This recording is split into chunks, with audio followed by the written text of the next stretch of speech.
Bonjour à tous et bienvenue au webinaire d'aujourd'hui.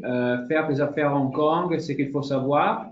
Je m'appelle Francesco Montonati et je suis directeur associé chez Oxford Hong Kong. Bienvenue. Et bon, tout d'abord, permettez-moi de remercier les organisateurs de ce webinaire et notamment Invest Hong Kong, la Chambre française à Hong Kong, la French Tech et Oxford. Bon, laissez-moi vous introduire très rapidement nos conférenciers et panélistes d'aujourd'hui. Ma chère collègue Elena Donneau, Senior Administrator chez Oxford, Laurence Sanssouci, Principal Consultant Invest Hong Kong, Bureau de Paris, Valentin Morisseau, Corporate Service Consultant chez la Chambre de commerce à Hong Kong. Et pour les panélistes, nous avons Xavier Roseau, Community Leader la French Tech Hong Kong, Julie Delval, directrice APAC Kuei, Arsène Taibi, co-founder et CEO chez Bistro Chat, Ludovic Despois, founder and director at Tectos Holdings, et enfin Diego Dulsan Lacoste, cofondateur on the list. Bon, voici l'agenda. Comme vous pouvez voir, l'agenda du webinaire est réparti en 4 sections. Dans la première, Laurent va nous donner l'introduction du marché de Hong Kong. Ensuite, dans la deuxième, Elena va nous décrire les aspects administratifs et fiscaux fondamentaux de Hong Kong. Dans la troisième partie, Valentin nous introduira à la business community de Hong Kong. Et enfin, on aura les témoignages et les discussions de nos panélistes avec Xavier Roseau. Et avant de commencer, juste un mot encore, si vous avez des questions à poser pendant la présentation, vous pouvez les laisser dans ce petit écran à la droite de votre écran et nous allons répondre à la fin de la présentation. Merci encore à tous et je donne la parole à Laurent. Bonjour, merci. Donc, je vais d'abord évidemment partager l'écran. J'espère que vous allez pouvoir le voir. Est-ce que c'est bon?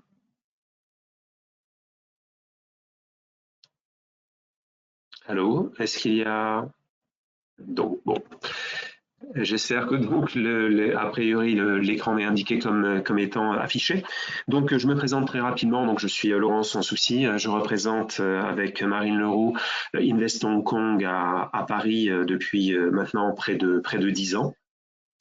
Et donc, l'idée de cette première présentation, c'est vraiment de vous donner les principaux points de repère pour comprendre Hong Kong et surtout les opportunités qui peuvent dériver d'une présence, d'une localisation à Hong Kong. Alors, les deux points un peu fondamentaux pour bien comprendre Hong Kong, c'est que Hong Kong, c'est d'abord un marché local important. Hein, Hong Kong est en soi la 35e économie mondiale avec 7 millions d'habitants. Donc, c'est déjà un marché local important, riche et en plus qualitativement un marché intéressant parce que très souvent lanceur, promoteur de tendance. Mais évidemment, Hong Kong, c'est aussi une plateforme pour servir un marché qui va bien au-delà du seul marché local. Et notamment, c'est vraiment une porte d'entrée idéale pour nous, occidentaux et français en particulier, vers la Chine continentale et vers l'Asie-Pacifique en général. Alors, cela, évidemment, ce n'est pas, je dirais, simplement Invest Hong Kong qui le dit, hein, c'est plus de 9000 sociétés internationales qui ont déjà validé la localisation hongkongaise et qui ont implanté des fonctions stratégiques. Et ce qui est assez fascinant avec Hong Kong, c'est que quand on regarde les activités donc de la chaîne de valeur d'une entreprise, pratiquement toutes ces activités peuvent, à un moment ou un autre de la vie de l'entreprise, avoir une pertinence à être localisée tout ou partie sur Hong Kong.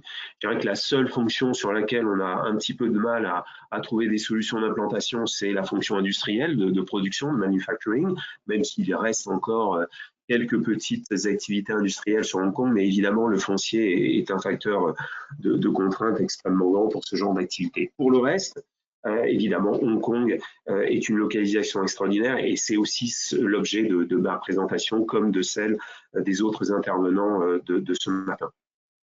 Alors, peut-être juste 2 mots sur Invest Hong Kong. Invest Hong Kong, c'est une organisation officielle qui dépend du gouvernement de la région administrative spéciale de Hong Kong. Elle a un but extrêmement clair, extrêmement simple, extrêmement centré sur la facilitation de l'implantation et du développement d'entreprises étrangères sur Hong Kong. Donc, par rapport à d'autres intervenants, nous ne traitons pas de l'aspect commercial, donc de l'aide à l'export.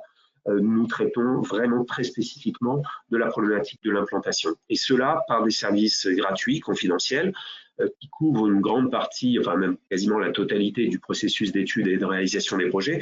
Évidemment, notre compétence s'arrête là où commence celle des autres, et notamment celle des avocats, des experts comptables et des organisations comme la Chambre. Alors évidemment, Invest Hong Kong a son siège central à Hong Kong, d'ailleurs dans le quartier Central, et puis il y a des bureaux à l'étranger, notamment pour nous, ce qui nous concerne donc en France, à Paris.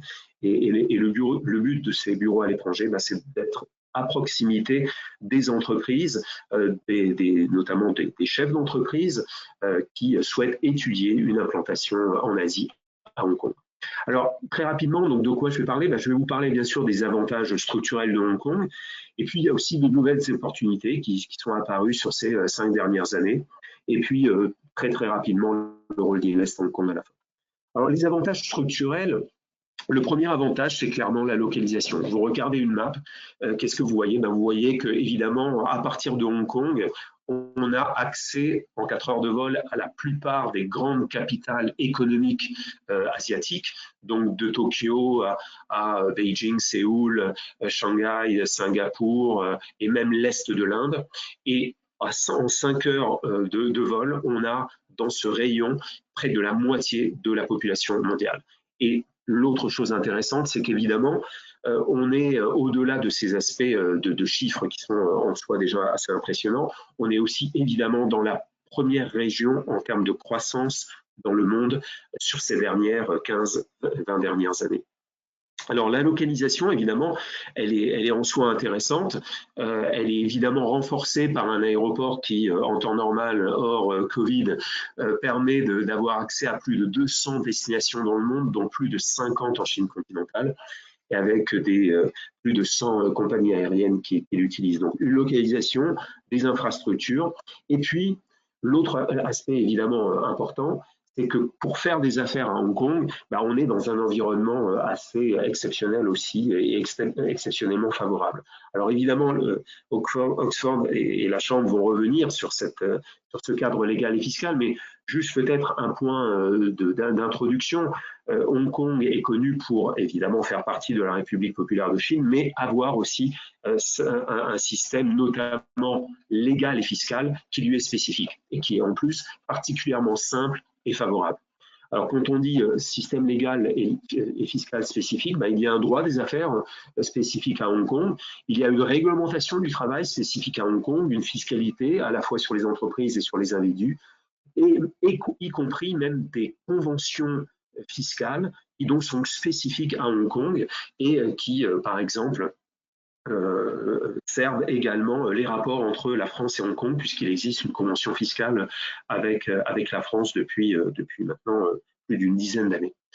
Alors, la fiscalité des entreprises, très rapidement, il n'y a en fait qu'un seul impôt sur Hong Kong, d'où le principe no pain, no gain, no pain. Donc, c'est-à-dire qu'en fait, c'est un impôt qui est uniquement sur les bénéfices et qui est de 16,5 au maximum, puisqu'en fait, sur les 200 premiers 1000 euros, à peu près 2 millions donc de Hong Kong dollars de bénéfices, en fait, le taux est de moitié, donc de 8,25.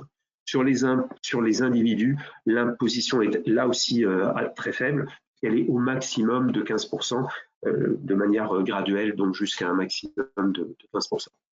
L'autre spécificité, c'est que Hong Kong a sa propre zone de voyage, zone de visa propre, donc, et d'ailleurs, pour aller pour un Français à Hong Kong, de nouveau hors temps de Covid, il n'y a pas besoin de visa. Mais la libre circulation des biens, des capitaux et des talents, elle est aussi permise par des accords de libre-échange. Alors, il y a un accord évidemment spécifique avec la Chine continentale, qu'on appelle le CEPA, mais Hong Kong a également des accords de libre-échange avec juridictions donc étrangères, notamment parmi les dernières, les plus importantes. On peut notamment citer l'accord de libre-échange avec l'ASEAN. L'autre spécificité de Hong Kong, c'est que pour nous occidentaux, l'anglais est une langue co-officielle, donc évidemment ça veut dire que on peut traiter avec l'administration hongkongaise en anglais, on peut traiter la création de sa société d'affaires en justice en anglais, et c'est évidemment un avantage pour nous très important. Dernier point, Hong Kong a sa propre monnaie, donc c'est aussi un point qu'il faut avoir en tête, et c'est une monnaie qui est totalement convertible et qui est très liée au dollar américain. Alors, il y a donc une localisation, un cadre légal et fiscal particulièrement intéressant, et puis évidemment il y a des secteurs qui sont particulièrement développés, et donc derrière ces clusters, il y a un pool de talents, de recrutement facile, il y a des partenaires, des clients que l'on peut y trouver. Alors, historiquement, Hong Kong, c'est évidemment un port, donc tout ce qui est transport industriel a été pendant longtemps et reste encore un pilier important de l'économie hongkongaise, notamment sur la partie logistique. Il y a évidemment aussi une très grande importance des services financiers. Hong Kong est une des 4 grandes places financières mondiales. Et d'ailleurs, en lien avec les services financiers, mais aussi avec les activités d'import-export, on a un secteur des services aux entreprises qui est très développé sur Hong Kong. Il y a eu aussi évidemment une grande diversification de l'économie.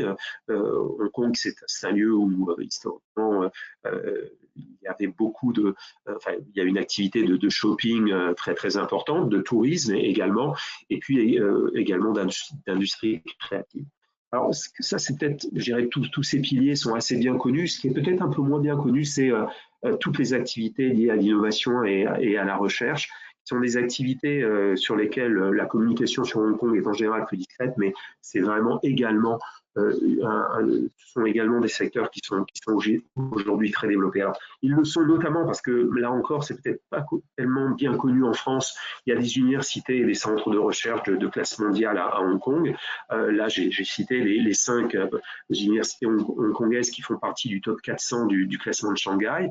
Il y a également beaucoup de soutien public au développement des activités de recherche et d'innovation, et notamment pour tout ce qui est un peu software, le Cyberport, et plutôt pour le hardware, le Science Park.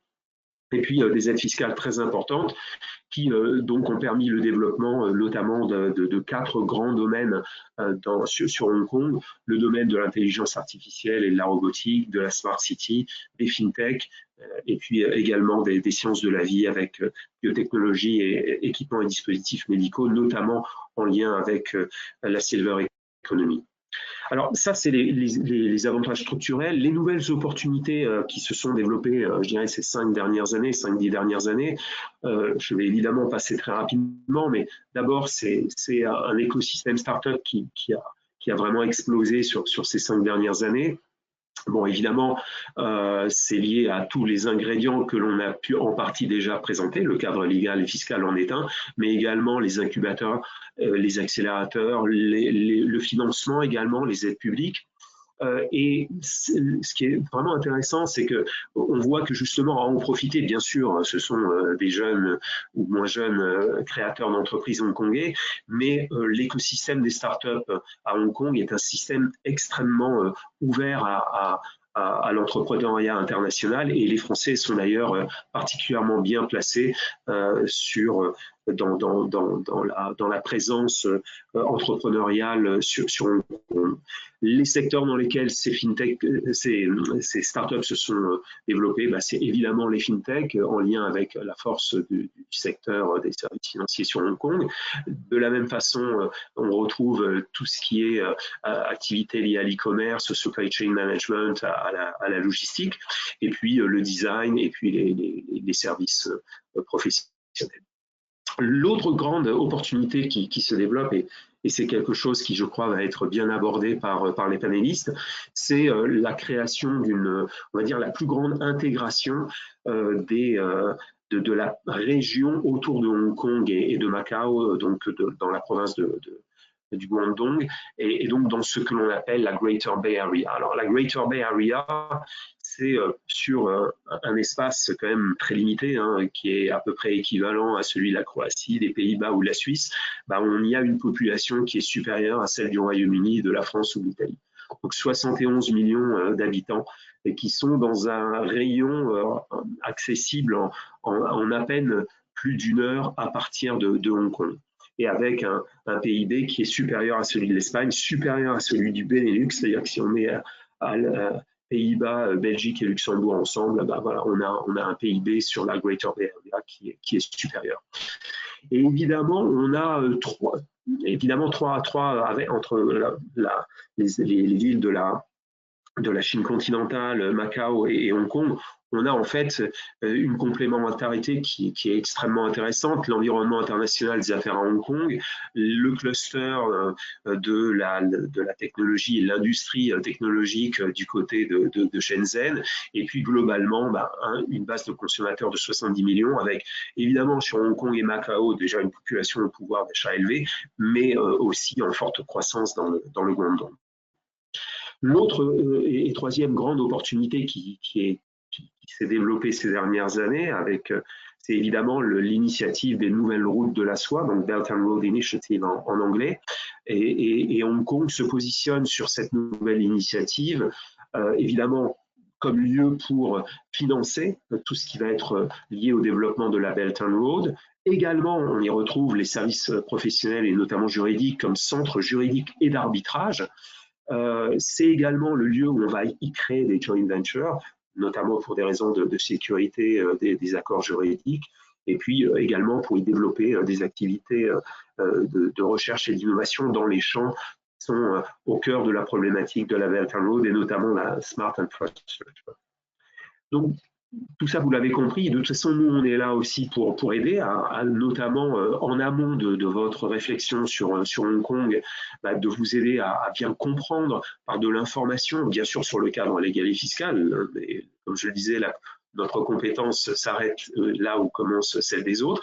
Sur votre secteur d'activité, sur les coûts, combien ça va coûter de recruter un directeur commercial, un assistant bilingue, et puis quelles sont les aides qui sont accessibles à Hong Kong. Et on est évidemment au-delà de l'information, là également pour échanger avec vous sur votre stratégie et sur l'évaluation de votre plan d'affaires. Après, évidemment, on va vous aider, on va vous accompagner dans la création d'entreprises, l'obtention des éventuelles licences pour les activités qui sont réglementées, la demande de visa. Alors, on ne va pas la faire nous-mêmes, puisqu'il y a des avocats spécialisés, vous pouvez même la faire vous-même si vous le souhaitez, mais s'il y a le moindre problème, Invest Hong Kong peut intervenir auprès du ministère en charge de l'immigration à Hong Kong pour s'assurer qu'il n'y a pas eu de malentendu et donc faire du troubleshooting, donc y compris pour la demande de visa. Puis vous mettre en relation avec des partenaires, des prestataires de services, les universités si vous avez des besoins spécifiques. Si vous vous implantez, on sera très heureux de vous donner un coup de pouce également en matière de relations publiques lors du lancement de votre activité. Et puis, on vous donnera également des conseils sur la vie et l'environnement de travail à Hong Kong, le logement, la santé, les écoles. On peut également aider là-dessus. Et puis, notre assistance ne s'arrête pas le jour de l'inauguration. On va vous accompagner également après et on s'assure que justement, tout va bien pour votre entreprise. Et si on peut vous aider à favoriser, accélérer son développement, on sera très heureux de le faire. Alors ça, on peut le faire notamment parce que on est au cœur de l'écosystème notamment public, gouvernemental de Hong Kong. Ça veut dire qu'évidemment, je le citais pour les visas, mais c'est vrai aussi pour d'autres aspects de l'implantation, on est évidemment en mesure de vous faciliter les relations avec, pour ceux qui sont par exemple dans les fintech avec des services réglementés, de vous favoriser l'introduction auprès des autorités de régulation. Si vous avez besoin de contacts pour embaucher des ingénieurs avec des compétences pointues, on peut vous mettre en relation avec les bonnes personnes au sein du système d'éducation et de formation de Hong Kong. Donc, on est vraiment là pour aider à l'implantation et au développement sur Hong Kong. Et donc, évidemment, n'hésitez pas à prendre contact avec nous. Donc, comme je disais, Marine et moi, on est à Paris, à votre disposition, et on sera très heureux pour bien comprendre votre problématique spécifique. Voilà, merci. Et donc, je passe maintenant la parole aux autres intervenants.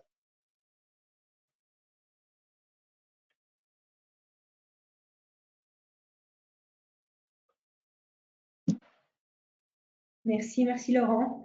Et bonjour à tous, je suis Elena Donnan et avec mon collègue Francesco Montonanti, je représente aujourd'hui Oxford pour vous parler de comment établir et comment gérer une société à Hong Kong, on espère, avec notre aide. Alors, premièrement, qui est Oxford et qu'est-ce que Oxford peut faire pour vous? Très simplement, nous sommes des consultants spécialisés dans l'assistance aux entreprises qui veulent se développer en Asie. Ici, on a une liste de nos services qui commence avec la constitution de votre entreprise et continue après avec la nomination comme compagnie secrétaire, la gestion de la comptabilité, de la fiscalité, des visas, la gestion des ressources humaines, etc.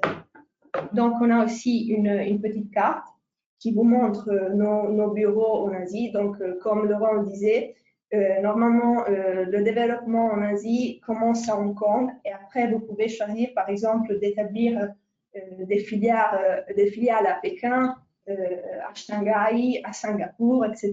Et nous sommes là pour vous aider dans ce développement aussi. Ici, on a un petit résumé des obligations pour une entreprise à Hong Kong. Donc, on peut vous montrer ce qu'il faut avoir, ce qu'il faut savoir pour démarrer l'entreprise à Hong Kong.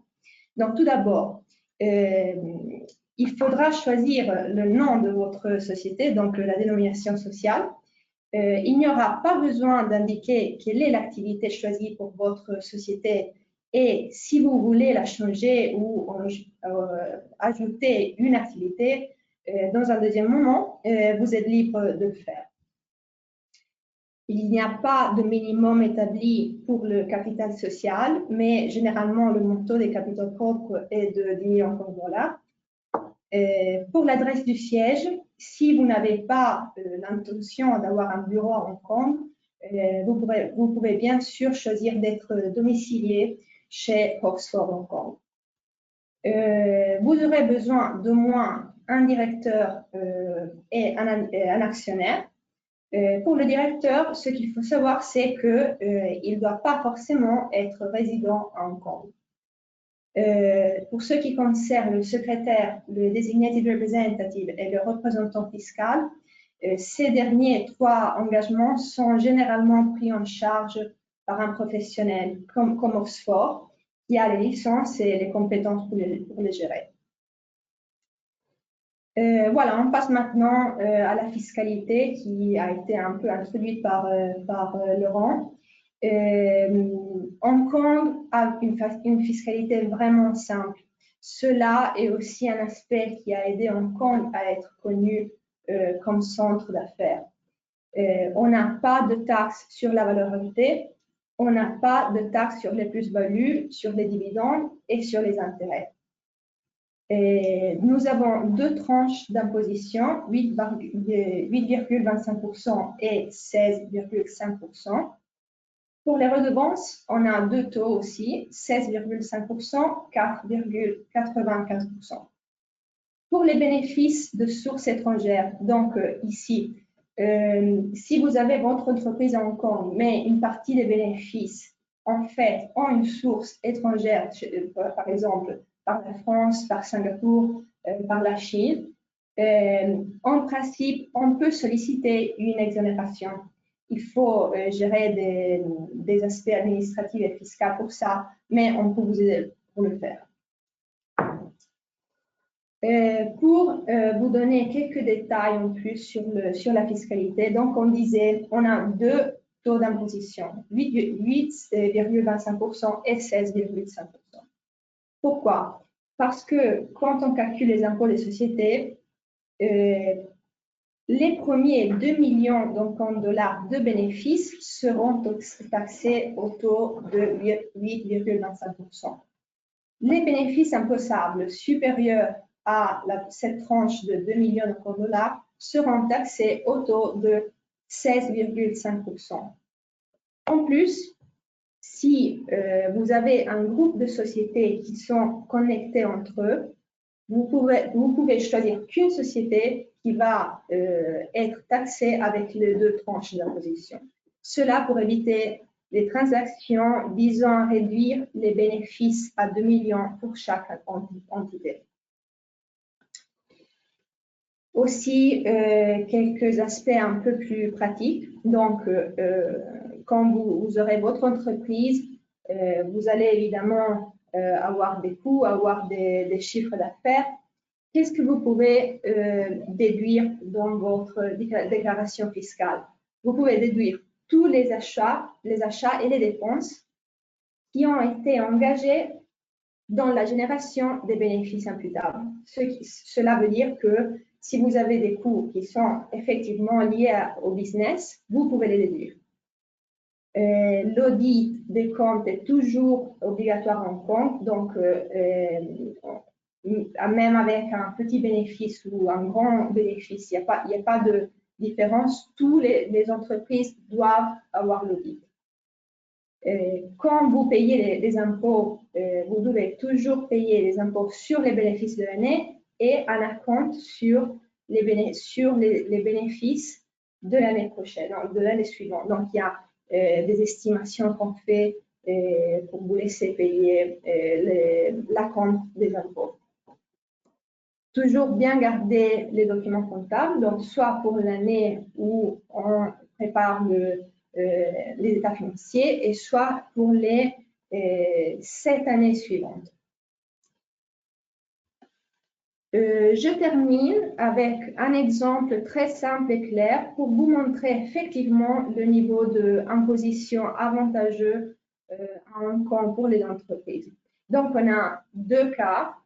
Dans les deux cas, on a toujours le même bénéfice qui est de Hong Kong $ 3 millions et environ en euros, c'est 330 000 pour l'année.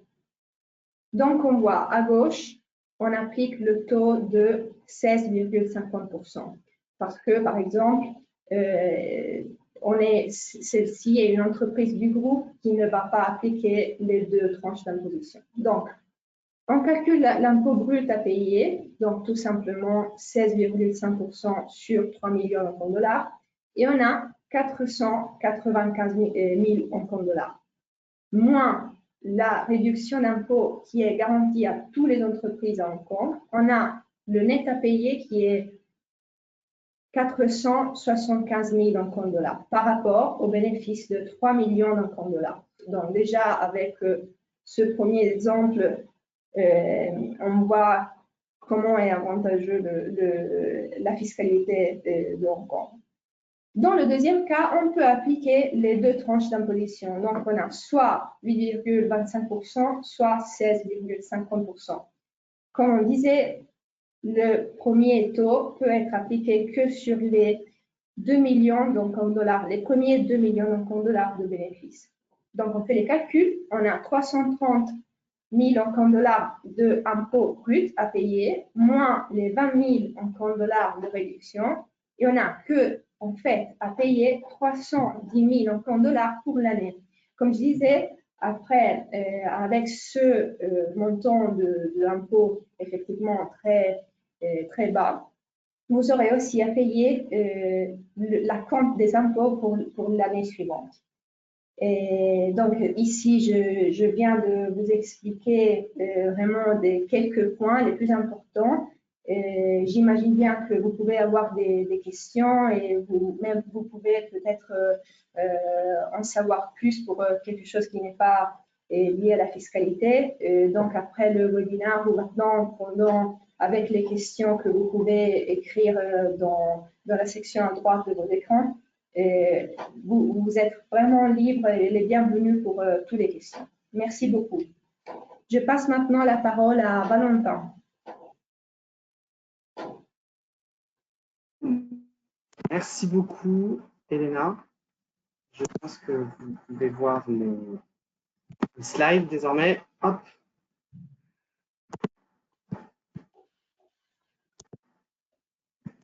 C'est parfait.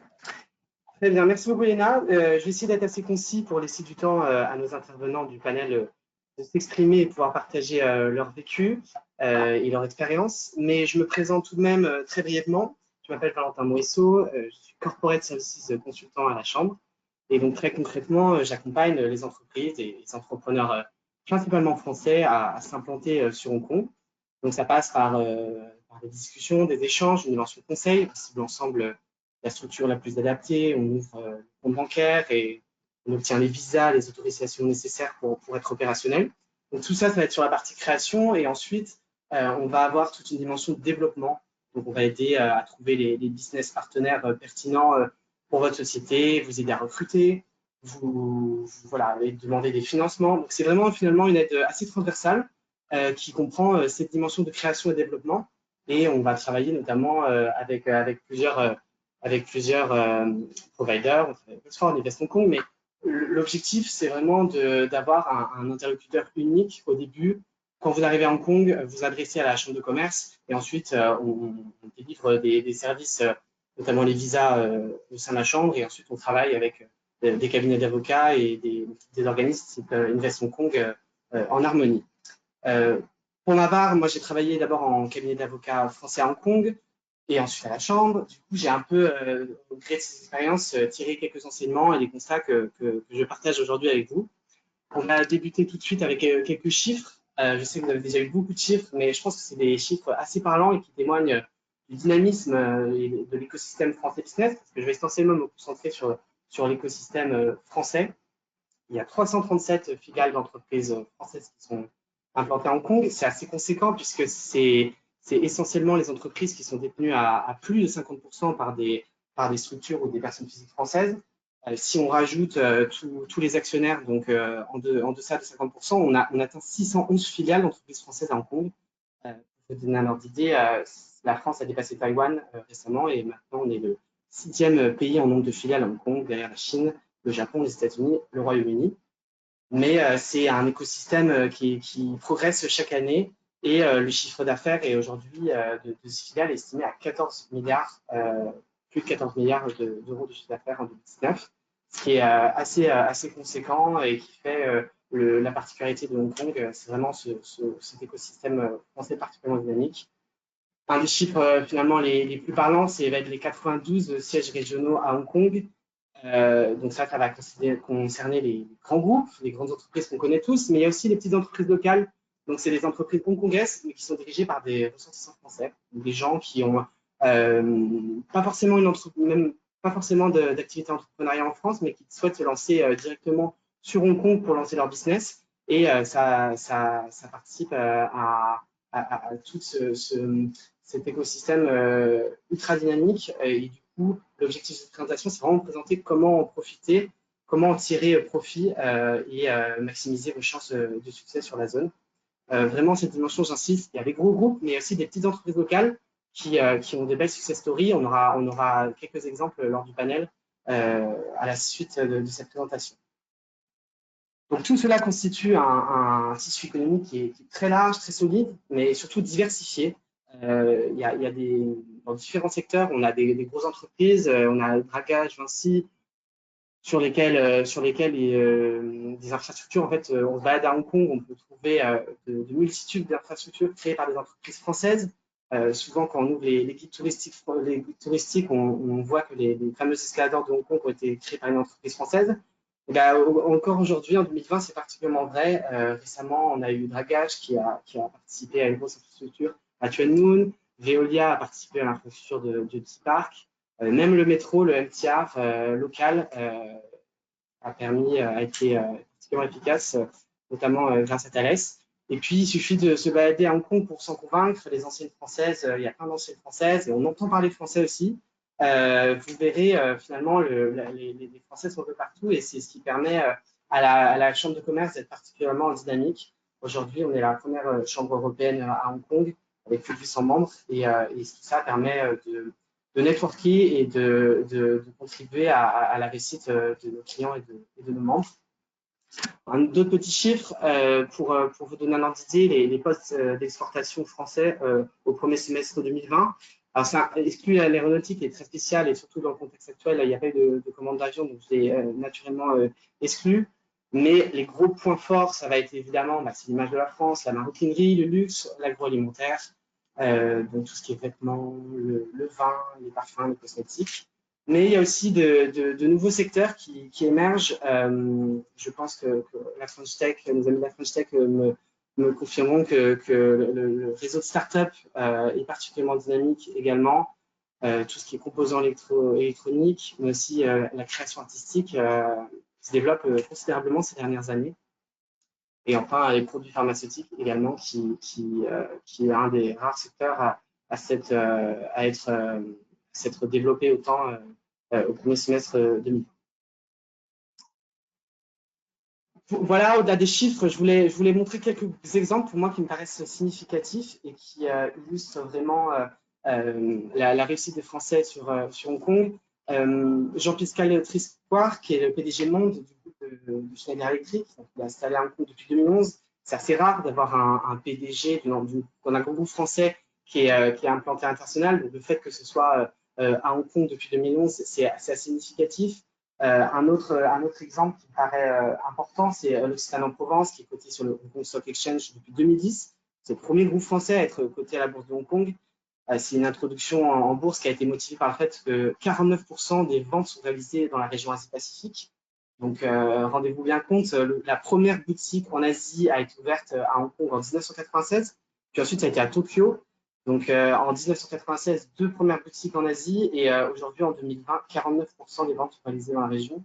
Donc, ça vous montre à quel point la zone est particulièrement propice au business florissant.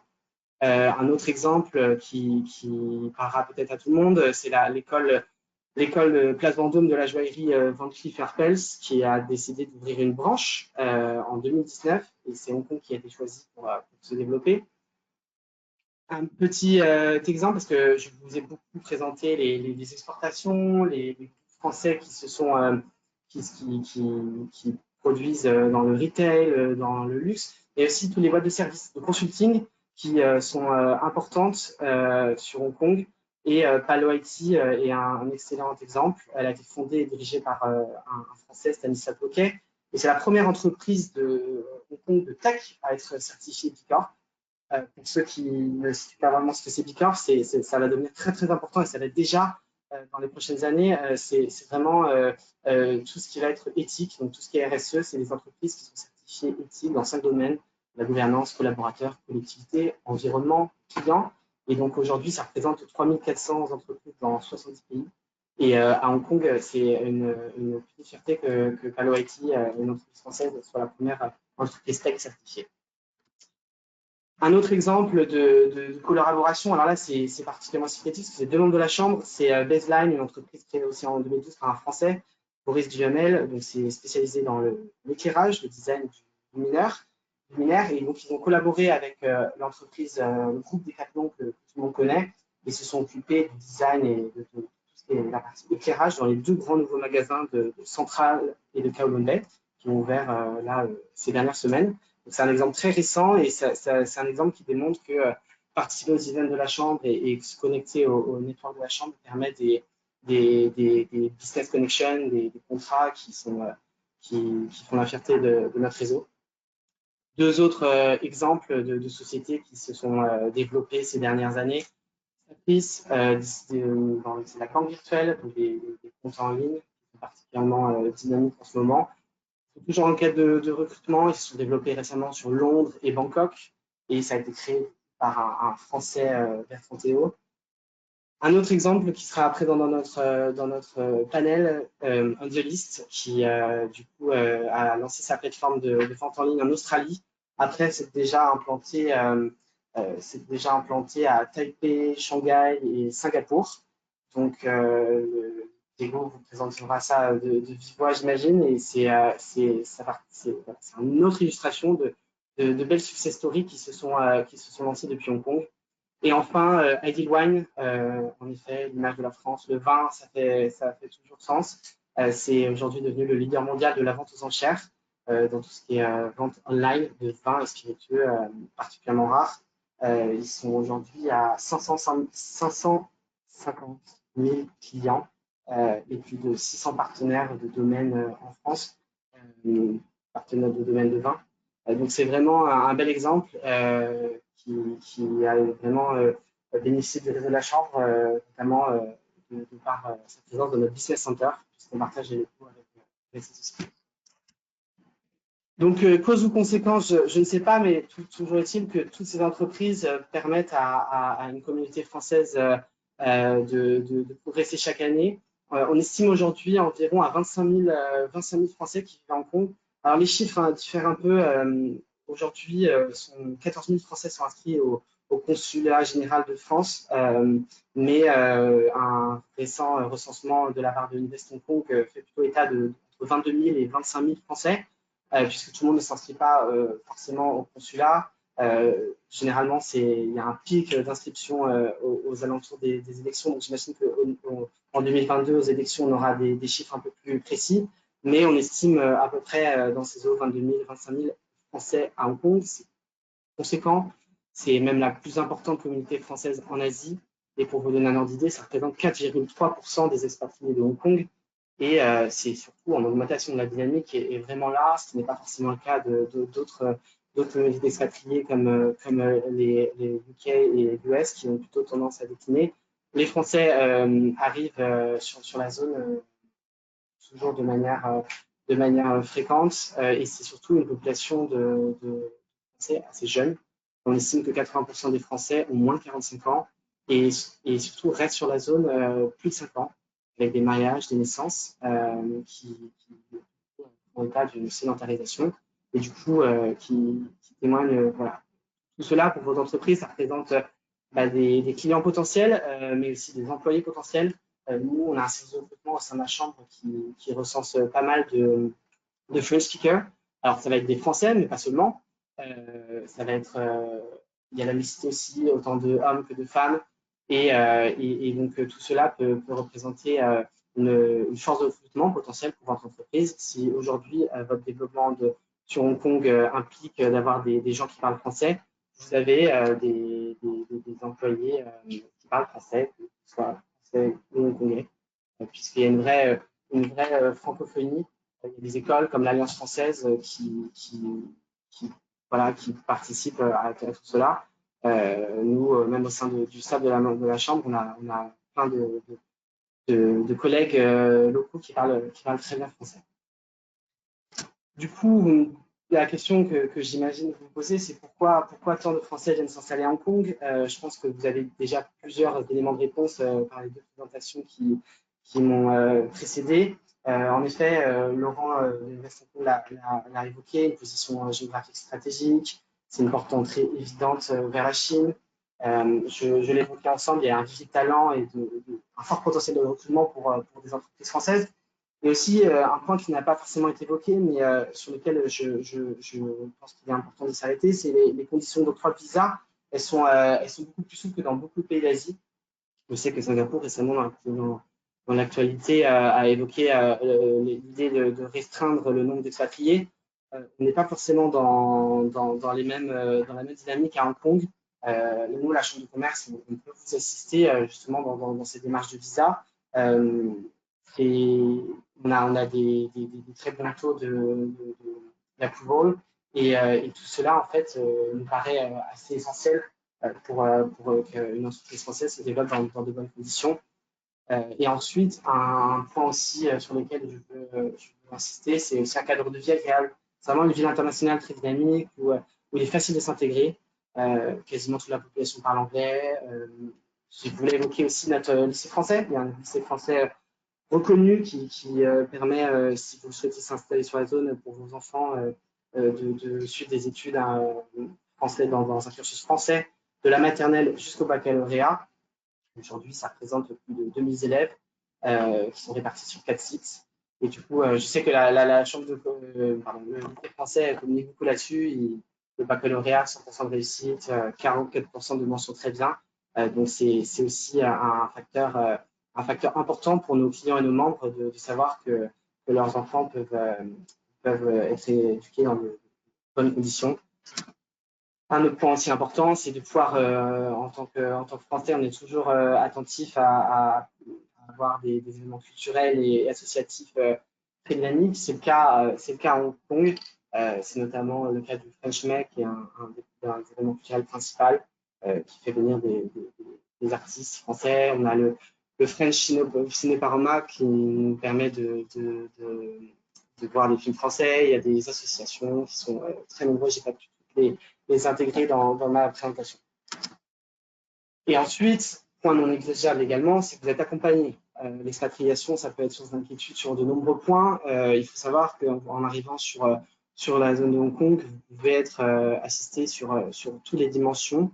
Ça va être passé par les services administratifs français. Et là, naturellement, c'est le consulat général qui va s'en occuper pour tout ce qui est état civil, passeport et autres papiers. Pour toute la partie plus business, nous, la Chambre de commerce, on travaille beaucoup avec Business France et Invest Hong Kong également pour tout ce qui va être aide à l'implantation. On accueille des VIE. Comme je le disais, on a un service de headhunting qui permet de trouver des talents pour vos entreprises. On a des services de mission aussi qui nous permettent de trouver des business partenaires locaux sur la zone de Hong Kong, mais pas seulement sur la zone Asie. Et enfin, tout ce qui aide à l'investissement, j'y viendrai plus tard dans ma présentation aussi, de faciliter les investissements en vous aidant financièrement notamment. Tout ça, la Chambre de commerce travaille sur ces questions-là. Et donc, naturellement, quand vous arrivez sur la zone de Hong Kong, un des premiers interlocuteurs à avoir, ça va être vraiment la Chambre de commerce. Ensuite, on travaille notamment avec Invest Hong Kong, Oxford, la French Tech, c'est des interlocuteurs réguliers qu'on a. Mais voilà, au début, l'idéal n'est de ne pas multiplier les interlocuteurs et de s'adresser à une personne qui peut vous assister vraiment sur toutes les étapes du développement et de la création de votre entreprise. Quand j'évoquais les aides au financement, j'évoque notamment les aides de l'État français, puisque là, ce mercredi 30 septembre 2020, donc mercredi dernier, le ministre de l'économie, Bruno Le Maire, a annoncé un dispositif exceptionnel qui a vocation à aider les entreprises à exporter et à se développer en dehors de France. Tout cela passe par une aide financière de 50 millions d'euros, ce qui comprend notamment 15 millions d'euros d'incitation au recrutement de VIE, ce qui fait une aide de 5 000 euros par VIE, c'est non négligeable. Donc là aussi, si vous êtes intéressé pour des programmes VIE, n'hésitez pas à contacter la Chambre de commerce avec Business France. On travaille ensemble sur ces questions-là et on accueille les VIE à des conditions assez privilégiées. Il y a un organisme de mentoring, on les accueille dans nos locaux ou aussi on les accueille pour leur présenter Hong Kong et maximiser leurs chances de succès sur Hong Kong. Et enfin, tout un plan d'aide aux actions de protection. Donc là, il y a un chèque export de 5 000 euros par entreprise. Et là aussi, sur ce point, la Chambre de commerce est particulièrement dynamique. On a un calendrier de missions assez complet et on a surtout en fait un réseau qui nous permet aujourd'hui de prospecter des acteurs économiques particulièrement intéressants pour nos entreprises. Un autre point, c'est aussi les aides. Là, je ne vais peut-être pas forcément revenir parce que je sais que Laurence aussi a déjà évoqué ce point. Invest Hong Kong et le gouvernement de Hong Kong font beaucoup de programmes de financement et d'aide. Ça passe par des programmes d'incubation, ça a été évoqué, mais aussi par des aides financières plus sectorielles, notamment dans le cadre du Covid. Dans tout ce qui est la crise coronavirus, le gouvernement est assez actif et a proposé beaucoup d'aides, notamment des aides pour payer vos employés, des aides aussi en termes de financement, donc des prêts sans garantie. Toutes ces aides, là aussi, je sais qu'en tant qu'entrepreneur français, c'est pas forcément facile de suivre toutes les aides qui sont proposées, que ce soit en France ou à Hong Kong. Nous, c'est notre métier, donc on travaille vraiment avec les deux pays pour vraiment faciliter les demandes de financement pour vous. Et sur ce point-là, on peut être une aide importante. Et on est toujours disponible, donc n'hésitez vraiment pas à nous contacter pour avoir plus d'informations sur ces aides. Donc très concrètement, les conseils que je peux vous donner, c'est vraiment ce que je veux que vous reteniez de ma présentation, c'est qu'il y a une communauté française particulièrement dynamique, que ce soit dans différents secteurs. Donc j'imagine que votre secteur sera concerné par ce dynamisme. Et du coup, l'idée, c'est vraiment d'en profiter au maximum. Ça serait vraiment une erreur de venir à Hong Kong et de ne pas se connecter avec les Français qui composent votre secteur d'activité. Et surtout, la Chambre de commerce constitue un terrain assez privilégié pour cela. Ça passe par nos events, ça passe par les corporates services consultants comme moi, ça passe par nos clubs et comités. Tout cela, on essaie vraiment de créer un dynamisme, un écosystème florissant pour tout le monde. Et l'idée, c'est vraiment de répondre à toutes vos questions. Si vous avez la moindre question il n'y a pas de question bête, je suis disponible, que ce soit par email ou par téléphone. Vous décrochez votre téléphone et on peut en discuter. Après, on travaille avec les autres interlocuteurs en toute harmonie pour que ça se passe dans de meilleures conditions. Donc, merci de votre attention. J'espère ne pas avoir été trop long et je passe tout de suite à Xavier qui va présenter nos différents panélistes pour qu'ils puissent partager leurs différentes expériences et leur vécu, puisque je pense que c'est le meilleur exemple possible pour vous donner envie d'investir sur Hong Kong, qui est définitivement une place privilégiée pour votre développement. Merci à tous.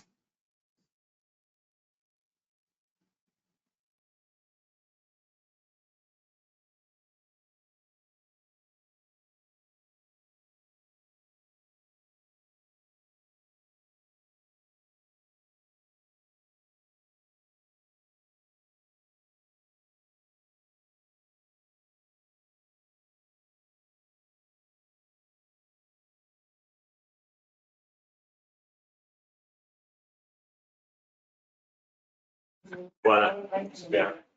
Donc, Julie est la directrice APAC de Quelly qui commercialise et distribue des produits de la mer à Hong Kong. Ça fait déjà 6 ans que cette entreprise est présente et Julie, quasiment 5 ans en Asie. À côté de Julie, on a Hassen Taibi, cofondateur et PDG de BistroChat. BistroChat, c'est une start-up et c'est un logiciel de réservation et de fidélisation des restaurants à Hong Kong. Donc, ça fait 15 ans en Asie. Oui. Et plusieurs expériences entrepreneuriales aussi en Chine continentale. Effectivement. Et à ma gauche, donc, Diego Dulzin-Lacoste, cofondateur de Angelist. Donc, Angelist, depuis 2016, propose un concept innovant de vente flash ouverte de marques de luxe, de produits de luxe. Donc, ça fait 6 ans que tu es à Hong Kong. Et avant, tu occupais plusieurs postes dans des grandes maisons de luxe. Et à côté de Diego, donc Ludovic Delpoïde, fondateur et directeur de Tectos. Donc Tectos, c'est une agence spécialisée dans les objets connectés et ça fait plus de 15 ans que tu es à Hong Kong. Voilà, ben, merci à tous d'être avec nous. On commence par une première question. Donc on sait que Hong Kong est situé à proximité de 3 grandes villes, Shenzhen, Guangzhou, Singapour. Alors, en 3 mots, pourquoi avoir choisi Hong Kong? Julie? Pourquoi Hong Kong? Alors, nous, on a eu envie de se développer en Asie assez vite après s'être lancé en France et on a ouvert un peu Hong Kong, Shanghai et Singapour via des distributeurs qui importaient et qui distribuaient déjà nos produits. Et en fait, assez vite, Hong Kong a très bien marché. On est vraiment sorti du lot, puisque Singapour et Shanghai. Donc ensuite, on est venu établir la société Quelly sur Hong Kong pour pouvoir recruter une personne pour qu'elle puisse vraiment développer davantage les distributeurs et puis développer l'Asie du Nord et l'Asie du Sud. Très bien. Rapide d'être. Et toi, Stan? Nous, on voudrait se développer sur l'Asie du Sud-Est. Et donc, Hong Kong, c'est la meilleure capitale pour pouvoir se développer sur l'Asie du Sud-Est. Sachant que c'est très porté sur l'IT, on va parler des aides qu'ils proposent ici. Donc, ça nous permettait d'avoir accès à Internet rapidement, d'avoir accès à toute l'infrastructure qu'on a besoin. Et il y a aussi l'avantage d'être près de Shenzhen. On a en fait une partie hardware de notre business. Et donc, on le fait faire juste à côté, à 1 heure de route. Donc, c'est très intéressant pour nous d'être ici. Très bien. Concernant le dépôt des statuts, la création d'identité légale, quels conseils vous souhaiteriez partager avec ceux qui nous écoutent? Peut-être Julie. De passer par la chambre de commerce, clairement. Enfin, nous, c'est ce qu'on a fait dès le départ pour établir déjà la société. Et des très bons conseils. Et ensuite, comme Hong Kong, c'est vraiment beaucoup développé pour nous, on a décidé de quitter notre distributeur et de monter notre filiale. Donc ça, c'était le 1er janvier 2019. Et donc, on est repassé par la chambre pour justement qu'ils nous expliquent un peu beaucoup plus dans le détail de tout ce qu'il fallait faire d'un point de vue administratif. Et ensuite, sur Hong Kong, sur tous les sites, c'est le FEHD, Colonial Hygiene Department, tout est très bien expliqué, tout est très facile en fait. Donc, avec le support de la chambre et tout le support qu'on peut trouver sur le site, ça reste facile et en plus, on peut importer des produits facilement en Hong Kong. On est aussi en Chine, on a une filiale en Chine dans laquelle c'est complètement différent puisqu'on a un partenaire chinois, on gère un partenaire chinois comme de la filiale. En Hong Kong, pas du tout. Donc, toute cette création en fait se fait assez vite. Clairement. Je me tourne vers la gauche. Ludovic, ça fait 15 ans à Hong Kong. Ouais. Je pense qu'on vient de le dire, c'est très simple. Il y a beaucoup de partenaires qui peuvent aider à la création d'entreprises. Il y a deux choses, je dirais faire attention. La première chose, c'est faire le compte en banque. C'est quelque chose qui est assez compliqué, donc il faut prendre soin, parler à différentes banques dès le début, avant de monter sa société. La deuxième chose, c'est le shareholders agreement. Quand on crée sa société, faire attention, car quand on va commencer à vouloir grandir ou rentrer d'autres actionnaires ou revendre sa société, et il faut bien faire attention à l'avoir bien écrit. Et pour toi, Diego, une expérience à partager sur la création de l'entité, c'était facile pour Angelis? Très rapide, très efficace. Quand on compare avec d'autres villes, on a rapidement évoqué Taipei, Shanghai, Singapour. C'est vrai qu'Hong Kong, c'est l'endroit le plus rapide, le plus efficace pour monter l'entité. C'est vrai que le compte bancaire est un peu plus fastidieux, mais par rapport à d'autres endroits, c'est quand même assez facile. Donc, ouais, non, Hong Kong a été de façon une ville pro-business et continue à l'être. Ouais, c'est facile. Très bien, très bien. Un autre sujet qu'on souhaitait aborder également pour vous, c'est la culture d'affaires, les différences marquantes entre faire du business en France et faire du business à Hong Kong. Je pense que Diego, tu voulais aussi dire un mot là-dessus. Alors non, on n'est pas en France, mais sur les différentes villes en Asie où on est présent, déjà les visas, c'était aussi évoqué un peu dans la présentation avant, très facile d'obtenir des visas à Hong Kong. Aussi bien pour des jeunes qui viennent ici en VIE ou en premier boulot. Ils obtiennent très rapidement un visa de travail, c'est un Work Holiday Visa. Et nous, comme on avait quand même pas mal de boulot retail, de personnes qui venaient en première expérience, c'est vrai qu'on s'appuyait sur la population de Français qui cherchaient cette première expérience professionnelle. Et après, la différence par rapport aux autres villes, c'est aussi l'ouverture des gens qui sont ici, que ce soit les expats et même les locaux. Ils ont vraiment cette mentalité de vouloir rencontrer les gens, une facilité d'accès qui, derrière, quand on est entrepreneur, ouvre beaucoup de portes. Et on l'a un peu moins ressenti dans les autres villes où on a pu aller. Après, il y a plein de réseaux, notamment la chambre de commerce, qui permettent de faciliter cela. Très bien. Sur un autre sujet côté développement international, donc, certaines de vos entreprises sont présentes dans plusieurs villes en Asie. Quel est l'avantage de piloter l'expansion en Asie, en APAC, depuis Hong Kong? Je pense que ça, c'est une question plutôt pour Ludovic. Pourquoi Hong Kong piloter Je pense que déjà, la situation géographique, je pense qu'on l'a dit tout à l'heure, donc c'est très simple. En 1 heure de train, on est en Chine, en 1 heure d'avion, on est à Manille ou au Vietnam, vraiment aller partout dans les îles du Sud-Est, vraiment très simplement. L'aéroport, toutes les infrastructures sont superbes. Ça c'est vraiment un des éléments pour pouvoir piloter. La deuxième chose, l'infrastructure aussi d'Internet. Donc aujourd'hui, avec le Covid, c'est très important de pouvoir communiquer via Internet. Donc ça marche très bien. On a des bureaux aux Philippines et on voit la difficulté avec eux des fois de pouvoir se connecter parce que c'est pas si simple que ça. Donc ça, c'est deux choses qui sont vraiment très intéressantes.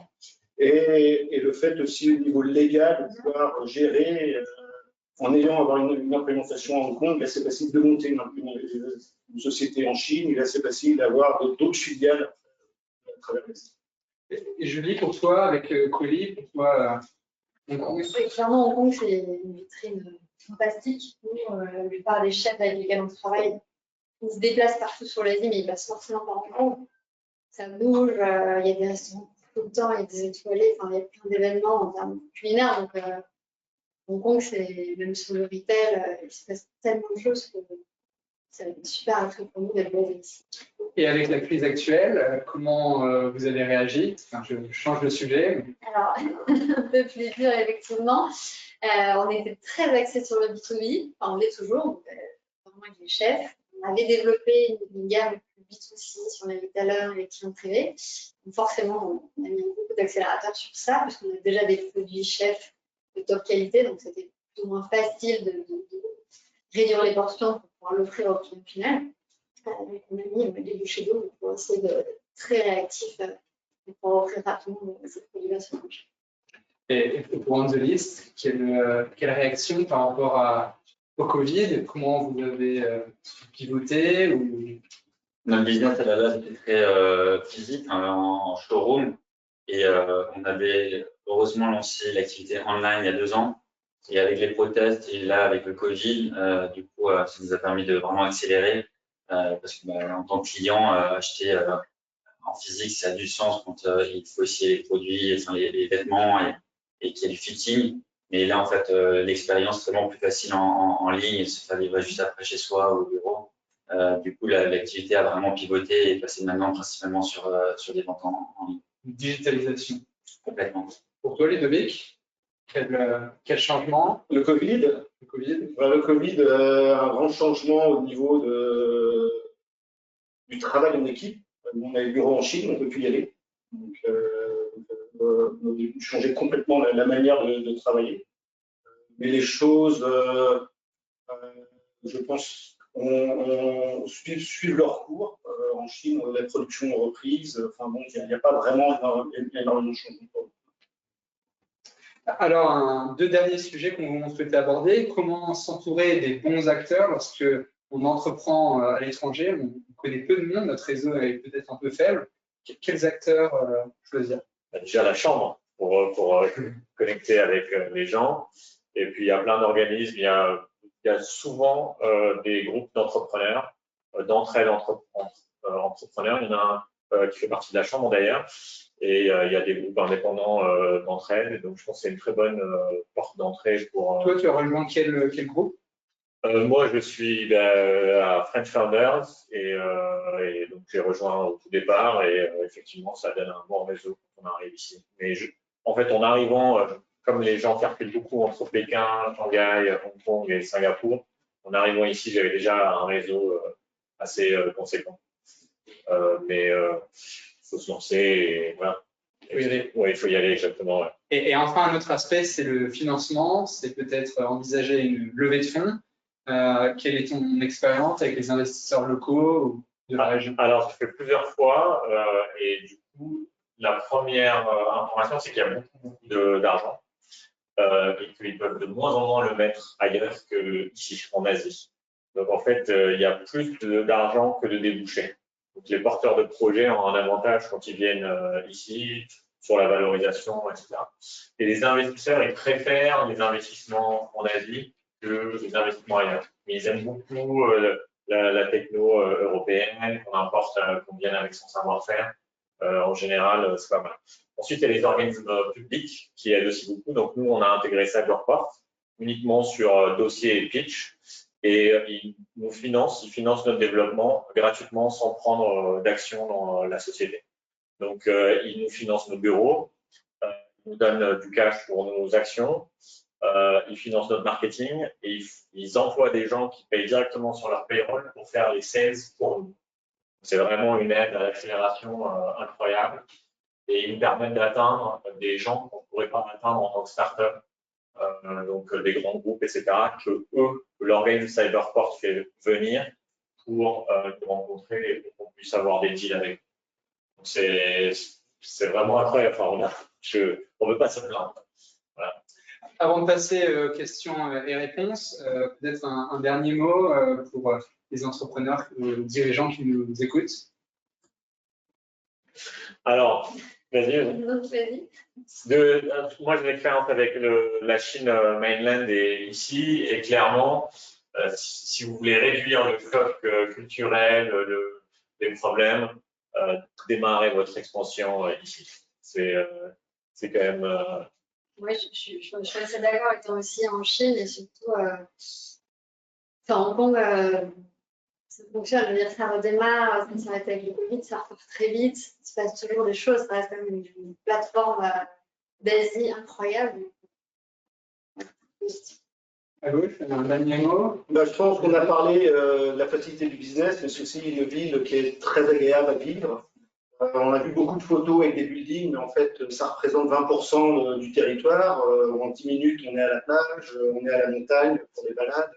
Donc, c'est quand même un endroit qui est assez extraordinaire, non pour le business, mais aussi pour la vie personnelle.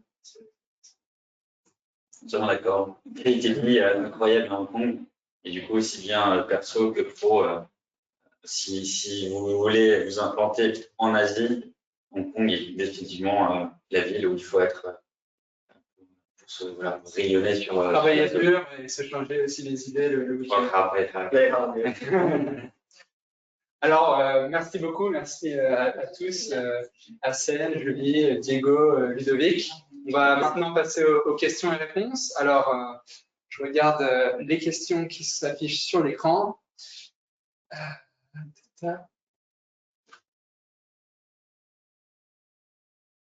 Alors, est-ce qu'on a des questions de l'audience? Peut-être aussi le moment d'ajouter vos questions.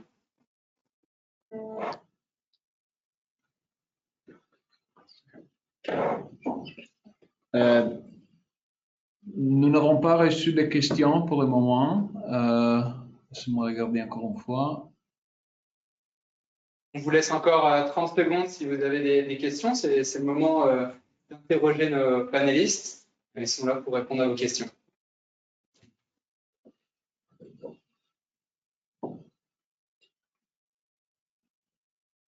Sinon, on conclura l'événement ici. Oui, nous n'avons pas de questions. Ok, très bien. Toute information qui est donnée. C'est clair. Voilà. Vous pouvez toujours essayer de nous joindre sur LinkedIn. Bonne journée. Voilà, merci bien à tous pour votre participation. Et bien sûr, si quelqu'un a encore des questions à vouloir poser plus tard, nous avons les comptes à partager. Voilà. Merci encore à tous. Merci. Merci.